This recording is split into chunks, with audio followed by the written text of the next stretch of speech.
Okay, so today I wanted to talk about the Matthew 10, and it was kind of about the how when Jesus sent out his 12 disciples.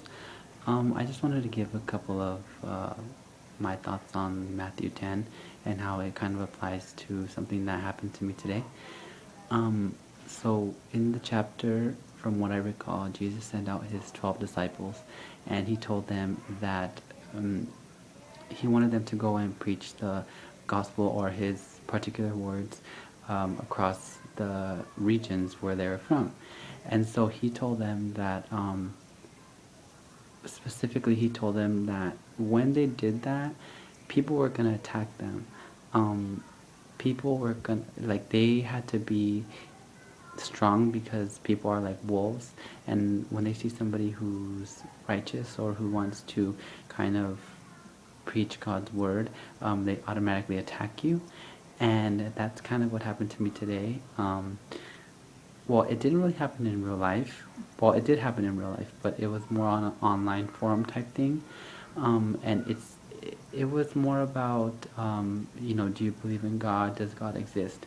And I feel like a lot of people don't understand that part of being a Christian or part of Christianity in general, or even religion in general, is not only the Bible, but it's also the experiences that you feel when you read the Bible. And so it's kind of like one of the things has to do with, praying, also singing, and it's kind of like the feeling that you get when you actually do those things. It's not just follow this rule, follow that rule, and if not, you're going to go to hell, and if you do, you're going to go to heaven. It's about the experience that you get, and the feeling that you get. It's not just a one type of thing. It's not just a textual thing. It's also an experience. And I feel like you know a lot of people are very they seem very not hesitant, but it's almost like they close themselves off. And I was like this for a while. You close yourself off to any feeling. It's just, I can't see it, so I don't feel it. I don't believe it. And sometimes you have to look with more than just your eyes. Sometimes you have to look with your heart. And you have to look with, your emotions, because if we don't, then I think a lot of times things pass us by. I don't want to ramble, but I just feel like it's something where, when you try to, preach the gospel of love or specific, whatever type of gospel to other people online, they automatically attack you, and they just tell you that you're wrong, or that this doesn't exist, it's a fairy tale.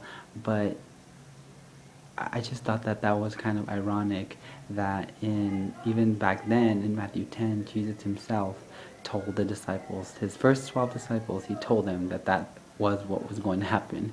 He told them that when they went there and they went to preach the gospel, that they were going to get attacked, they were going to get persecuted.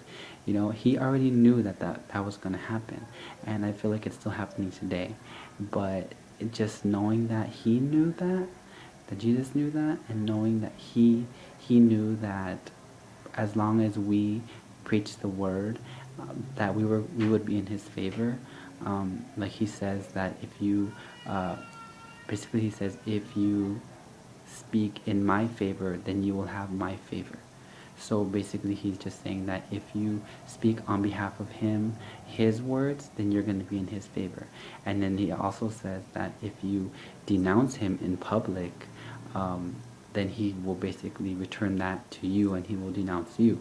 So it's kind of like people, they because we live in this physical world and we don't necessarily see him, it's kind of like we think that we can just say anything against him, and it's, when the days come, we're just gonna, you know, nothing's going to happen, but it is going to come back to us, and he's going to see that we actually denounced him. It doesn't matter if it was online or not. The point is that you're saying that you're kind of, I mean, you're speaking against him. It's not even like, okay, I don't believe he doesn't exist, and that we leave it at that. No, it's actually like speaking against him, and against people who actually stand for what he said. So I just wanted to say that, and I thought that that was really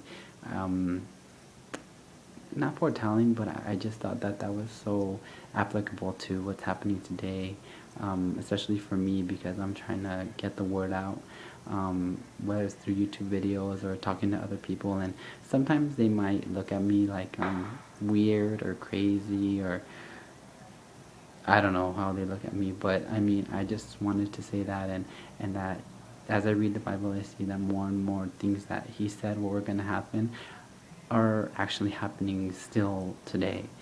So yeah, just leave your questions or comments, and what you think as a Christian or a non-Christian. Do you think it's true? Do you think that